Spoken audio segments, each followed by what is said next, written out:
नमस्कार, स्वागत है आप सभी का राजीव टाइम्स में। मैं हूं आपके साथ आकांक्षा पिवाला। ये रुक करते हैं टॉप 10 खबरों की ओर। भोपाल में आज राज्य स्तरीय राष्ट्रीय आयुर्वेद दिवस पर रजिस्ट्री कार्यक्रम आयोजित किया गया। डॉक्टर मुख्यमंत्री यादव ने इस अवसर पर कुशाभाऊ ठाकरे सभागार में कहा कि आज विश्व में 150 से ज्यादा देश आयुर्वेद और को अपनाकर आगे बढ़ रहे हैं। बीमार होने के पहले उस बीमारी से निजात दिलाने वाले का नाम आयुर्वेद है। कोई भी बीमारी हो, उसका इलाज आसपास पाए जाने वाले पौधों से ही होगा। यह मार्ग केवल आयुर्वेद वाले ही जानते हैं। इस दौरान मुख्यमंत्री ने अस्पतालों और आसपास के क्षेत्रों का भी उल्लेख किया जहां इस पद्धति से इलाज होता है। इस अवसर पर उच्च शिक्षा मंत्री इंदर सिंह परमार व संस्कृति व पर्यटन मंत्री धर्मेंद्र लोधी ने भी अपने विचार रखे। मंत्री लोधी ने बताया कि आज हमारे विभाग और आयुष विभाग के बीच एक MOU हुआ है। जीएसटी इस देश में टैक्स की पद्धति को बदल करके एक टैक्स लागू करने का काम भारत के प्रधानमंत्री नरेंद्र मोदी जी के नेतृत्व में हुआ था। बहुत सारे लोगों को लगता था कि इससे जीएसटी से कोई न्याय नहीं होने वाला, लेकिन देखो आज जो जीएसटी को जिस प्रकार से कम किया गया है, आम जनता को जिससे राहत मिली है, मैं समझता हूँ कि ये आधार बनेगा विकसित भारत का कि हमारे देश के लोग जो टैक्स देने की वृत्ति बढ़ाई है, ज़्यादा लोग टैक्स देने वाले देश में तैयार हुए हैं। उसका परिणाम ये है कि हम गरीब जनता को, मिडिल क्लास के लोगों को राहत देने की ओर आगे बढ़ सकें। इंदौर में लगातार हो रहे सड़क हादसों ने जनता का गुस्सा भड़का दिया है। इंदौर के राजवाड़ा इलाके में सिटी बस ड्राइवर द्वारा एक बुजुर्ग को टक्कर मारने की घटना ने स्थिति को और तनावपूर्ण बना दिया। हादसे के बाद मौके पर मौजूद गुस्साई भीड़ ने सिटी बस ड्राइवर को बस से उतारकर उसकी जमकर पिटाई कर दी। प्रत्यक्षदर्शियों के अनुसार सिटी बस राजवाड़ा चौराहे पर तेज रफ्तार में पहुंची और सड़क पार कर रहे बुजुर्ग को चपेट में ले लिया, जिससे बस सड़क पर गिरकर घायल हो गया। मौके पर मौजूद लोगों ने तुरंत घायल को उठाकर नजदीकी अस्पताल भेजा। इधर हादसे के गुस्साए लोगों ने ड्राइवर को बस से उतारकर उसकी जमकर मारपीट कर दी।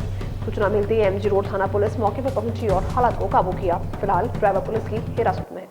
ये एक ऐसा वीडियो सामने आया जिसमें कि जो राजवाड़ा क्षेत्र में एक बस थी अनियंत्रित।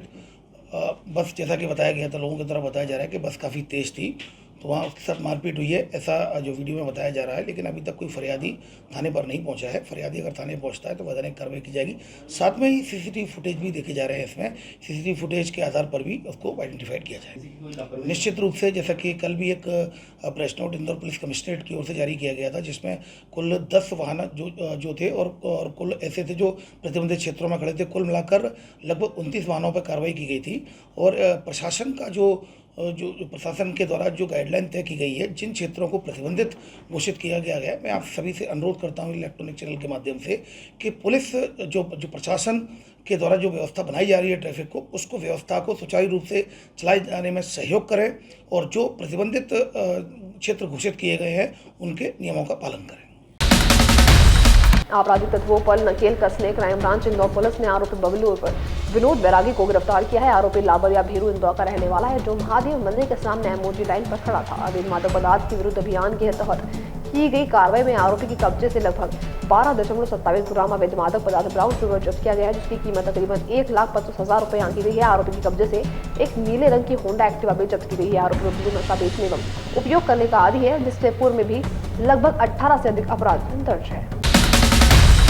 इंदौर में विद्यासन मंदिर की सीढ़ियों के पास शव मिलने से एरोड्रम क्षेत्र में सनसनी फैल गई है। मृतक के सिर पर गहरी चोट के निशान है। सूचना मिलती पुलिस मौके पहुंची है। मृतक की पहचान दीपक पुत्र मोहन लाल किरण निवास सिद्धार्थ नगर के रूप में हुई है, जो लोडिंग ऑटो ड्राइवर था। पुलिस ने घटना की सूचना मंगलवार रात करीब 12 बजे मिली थी। पुलिस को शव के पास ही सीमेंट का वजनी ब्लॉक भी पड़ा मिला है, जिससे दीपक के सिर पर हमला किया गया था। दीपक का मोबाइल मौके पर ही मिला है। पूछताछ में दीपक की पत्नी ने बताया कि हर रोज दीपक 10 बजे तक घर आ जाता था, लेकिन कल रात उसका मोबाइल स्विच ऑफ आ रहा था। पुलिस अब आसपास के फुटेज खंगाल रही है। स्थानीय लोग से भी पूछताछ की जा रही है। ये कल रात्रि में लगभग 9:30 से 10 बजे के बीच की घटना है, जिसमें बीजासन मंदिर के पास जो केंद्रीय विद्यालय के साइड में जो रोड है, जो मेन रोड है, वहाँ पर एक डेड बॉडी मिली थी। और उसमें जिसमें कि दीपक, जिसका नाम बताया गया दीपक किरण, और ये 36 वर्ष का है और ये इंदौर का ही निवासी है। इस पर से लगभग 10 बजे के करीब जो राहगीरों ने सूचना दी थाना एरोड्रम में कि एक डेड बॉडी पड़ी हुई है जिसमें खून निकल रहा है ऑटो के पास। तत्काल थाना प्रभारी एरोड्रम मौके पर पहुंचे। तब तक उसको वो जो राहगीर थे हॉस्पिटल लेकर चले गए थे। वहाँ उसको डेड घोषित कर दिया गया है। प्रथम दृष्टया संभावना, चूँकि अभी पोस्टमार्टम कराया जा रहा है, मर्ग कायम कर लिया गया है। यह भी संभव है कि इसकी हत्या भी हो सकती है, लेकिन पोस्टमार्टम मैं बहुत स्पष्ट रूप से, चूँकि अभी सर में चोट के निशान है, वो चोट के गिरने से आए हैं या किस तरह से, ये सिर्फ पोस्टमार्टम में स्पष्ट हो पाएगा। फिलहाल मर्ग कायम कर लिया गया, पोस्टमार्टम के आधार पर वैधानिक कार्रवाई की जा रही है और आसपास के सीसीटीवी फुटेज भी देखे जा रहे हैं कि वहाँ कहीं कोई ऐसा फुटेज तो नहीं है जहाँ जहाँ जो इस घटना ये घटना उस सीसीटीवी फुटेज में कैद हो गई हो, तो आसपास के सीसीटीवी फुटेज भी।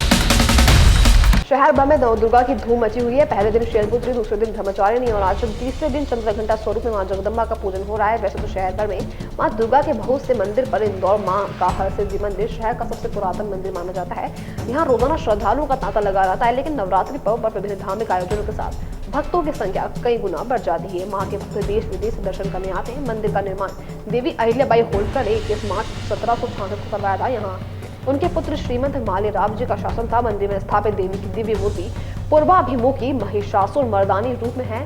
4 भुजाओं वाली मां दाहिनी भुजा में खंडन व त्रिशूल तो बाई भुजा में घंटा व मुंड धारण किए हुए। मंदिर के पुजारी पंडित सुनील शुक्ला ने बताया कि वर्ष में 2 बार चैत्र नवरात्रि की दशमी और अश्विन मास की दशमी को मां का विशेष श्रृंगार किया जाता है। भक्त लोग इस दिन मां के दर्शन सिंह वाहिनी के रूप में करते हैं। देवी के यहाँ प्रतिष्ठित होने से कई की दंतियां जुड़ी है। मंदिर के सामने कभी एक पक्की बावड़ी हुआ करती थी। बताया जाता है कि मां की मूर्ति इसी बावड़ी से मिली थी। अभी कहा जाता है कि महाराजा मल्हार राव होलकर को युद्ध से लौटते समय इस मूर्ति के दर्शन हुए थे। मां हरसिद्धि का इंदौर स्थित यह मंदिर 21 मार्च 1766 को इसका निर्माण देवी अहिल्याबाई होलकर द्वारा करवाया गया था। उस वक्त उनके सुपुत्र श्रीमंत माल्यराव जी का शासन था। हमारे पूर्वज श्री जनार्दन जी, उनको यह स्वप्न था कि मंदिर के सम्मुख जो बावड़ी है, यहाँ पर देवी का कोई स्वरूप विद्यमान है। जब उस स्वप्न को राज दरबार में बताया तो उन्होंने उस बावड़ी को खाली करवाया, जिसमें से भगवती का यह चतुर्भुज स्वरूप प्रकट हुआ। तभी यहाँ पर मंदिर का निर्माण कर भगवती की प्रतिष्ठा की गई। महाराज जी बताइए, मंदिर में जो मूर्ति स्थापित है वो पूर्वमुखी है और उसकी क्या खासियत? हाँ, भगवती का यह स्वरूप चतुर्भुज है जो पूर्वाभिमुख विराजित है। यहाँ पर उनकी दाहिनी भुजा में तलवार और त्रिशूल और बाईं भुजा में खड्ग, घंटा और मुंड धारण किए हुए हैं भगवती का यह स्वरूप बड़ा ही चमत्कारी है, क्योंकि यहाँ माँ जो है महिषासुर मर्दनी मुद्रा में विराजित है और हरसिद्धि जैसा उनका नाम है, हर कार्य को सिद्ध करने वाली। उन्होंने स्वयं हर के यानी शिव के कार्य को भी सिद्ध किया था, इसलिए उन्हें हरसिद्धि के नाम से जाना जाता है। और माँ हरसिद्धि हर व्यक्ति के किसी भी कार्य को सिद्ध करती है। इंदौर में कनकेश्वरी गरबा महोत्सव में एक मुस्लिम युवक फिरोज खान द्वारा दुकानें और झूला लगाए जाने का जमकर विरोध हुआ है। सोशल मीडिया पर हो रहे इस विरोध की जानकारी जब बीजेपी विधायक रमेश मेंदोरा तक पहुंची तो उन्होंने तुरंत एक्शन लेते हुए अपने कार्यकर्ताओं को दुकानें और झूला हटाने को कहा। इसके बाद कार्यकर्ताओं ने सभी दुकान संचालकों से उनके नाम पूछने के बाद उन्हें तुरंत अपनी दुकान में झूलों को हटाने को कहा। फिरोज खान की दुकानदारी को गरबा स्थल से बाहर कर दिया गया है। देखिए, माँ कंकेश्वरी गरबा पंडाल में मेला लगा हुआ है। उस मेले की विधिवत रूप से परमिशन गुड्डू उर्फ महेश पालीवाल जी के नाम से है। वाया कोई फिरोज करके व्यक्ति ने इस मेले को देख रेख और पूरा काम वो देख रहा था और वर्ग विशेष के लोग वहाँ उसने लगा दिए थे जो अन्य गतिविधियां वहाँ चला रहे थे। जैसे इस बात की जानकारी विधायक श्रीमान रमेश मेंदोला जी को लगी, उनने तत्काल प्रभाव से निर्देश दिए कि फिरोज को और उसकी पूरी टीम को वहाँ से हटाया जाए। उसी को देखते हुए मैं और मेरे साथ के कुछ लोग वहाँ गए और हमने उन सब की आइडिया चेक करके उन सब को वहाँ से हटने के निर्देश दिए हैं और वो सब लोग वहाँ से हट भी गए। अन्यथा अगर कल हमने आइडिया चेक करी और फिर हमें कोई वहाँ पाया गया तो उनको वहाँ से सख्ती से हटाया जाएगा। कितने लोग थे वर्ग विशेष के लोग वहाँ पर? देखिए, अभी जब हम वहाँ गए थे तो करीबन 25 से 30 लोग वहाँ हमें दिखे थे, जिनकी हमने आइडिया चेक करी तो 30 से 40 लोग ऐसे वहाँ थे। जैसे झूला संचालकों को आपने हटा दिया है वहाँ से और अभी वर्तमान में नवरात्रि चालू हो गई है, तो अभी किस प्रकार की व्यवस्था की गई है आप लोग के द्वारा? क्योंकि वहाँ पे कुछ ऐसे बच्चे भी आते हैं जो गरबे के अलावा झूला झूलने आते हैं, तो उसमें क्या किया है आप लोगों ने? देखिए, जैसा कि मैंने आपको बताया कि महेश पालीवाल जी के नाम से वो परमिशन है। परमिशन के जैसी परमिशन हुई तो कुछ स्टॉल हमारे हिंदू बहन भाइयों ने भी वहाँ ले रखे हैं, तो हमने आइडिया चेक करके वर्ग विशेष के लोगों को वहाँ से हटाया, ना कि हिंदू बहनों और भाइयों को वहाँ से हटाया। तो वहाँ कुछ लोग अभी भी संचालित दुकानें अपनी व्यवस्थित चला रहे हैं। सचिन तेंदुलकर मार्ग पर एक दुकान के पास पेशाब करने से रोका तो युवक ने रिवॉल्वर निकालकर दुकानदार और उसकी बेटी को धमका दिया। आरोपी का नाम शरद पुजारी बताया जा रहा है, जो मूलतः भांडे का रहने वाला है। आरोपी खुद को भाजपा नेता का रिश्तेदार बता रहा है। पूरा मामला सिरोल थाना क्षेत्र का है। पीड़ित दुकानदार मुंशीलाल जाटव और उसकी बेटी ने जब आपत्ति जताई तो विवाद बढ़ गया। आरोपी शरद ने लाइसेंस से रिवॉल्वर लहराना शुरू कर दी। दुकानदार ने घटना का वीडियो बना लिया, जो सोशल मीडिया पर अब तेजी से वायरल हो रहा है। फरियादी मुंशीलाल की शिकायत पर पुलिस ने मामला दर्ज कर आरोपी को गिरफ्तार कर लिया है। पुलिस का दावा है कि शरद पुजारी के खिलाफ शस्त्र लाइसेंस निरस्तीकरण की कार्रवाई भी शुरू कर दी गई है। तो ये थाना सिरोल का एक मामला है कि लगभग एक दिन पूर्व में एक व्यक्ति अपनी इनोवा कार से उतरकर एक ठेले के पास में वहाँ पेशाब करने को लेकर इनका पड़ोसी, जिनकी दुकान थी, उनकी बच्ची वहाँ बैठी थी, इनसे विवाद हुआ था। ये व्यक्ति द्वारा अपनी लाइसेंसी रिवॉल्वर से इनको धमकाने का प्रयास किया गया था। इसका वीडियो भी वायरल हुआ था। चूँकि इस तरीके की घटना करना और किसी भी बंदूक तानना ये जो गंभीर अपराध है, इसमें पुलिस द्वारा अपराध पंजीकृत कर बेशरम लिया था। इसमें आरोपी जो शरद पुजारी है, इसकी गिरफ्तारी भी की गई है और इससे जो जब लाइसेंस है, बंदूक है, उसको भी जब्त किया गया है। इसके लाइसेंस निरस्तीकरण की कार्रवाई भी पुलिस कर रही है। इसमें हम आगामी जो भी वैधानिक कार्रवाई होगी करेंगे। दिल्ली से विदेश मंत्रालय से जुड़ी संसद की स्थायी समिति की बैठक में भारत अमेरिका रिश्तों पर गहन मंथन हुआ है। अमेरिकी सांसदों के प्रतिनिधिमंडल ने जहां भारत की अर्थव्यवस्था की तारीफ की, वहीं वीजा नीति और टैरिफ को लेकर गंभीर सवाल उठाए हैं। बैठक में विपक्षी डेमोक्रेटिक पार्टी से जुड़े 5 अमेरिकी सांसद शामिल हुए। उन्होंने भारत की आर्थिक मजबूती की सराहना की है, लेकिन H-1B वीजा शुल्क और भारतीय उत्पादों पर टैरिफ बढ़ाने के फैसले पर चिंता जाहिर की है। चर्चा के बाद समिति अध्यक्ष शशि थरूर ने कहा है कि प्रवासी भारतीयों को इस मुद्दे पर खुलकर अपने सामने आना चाहिए और अमेरिका की राजनीति में भारत के पक्ष में दबाव बनाना चाहिए। वहीं कांग्रेस सांसद राजीव शुक्ला ने अमेरिकी राष्ट्रपति डोनाल्ड ट्रंप की आलोचना की है और कहा कि पाकिस्तान का प्राथमिक देना और भारत की अनदेखी करना बेहद शर्मनाक है।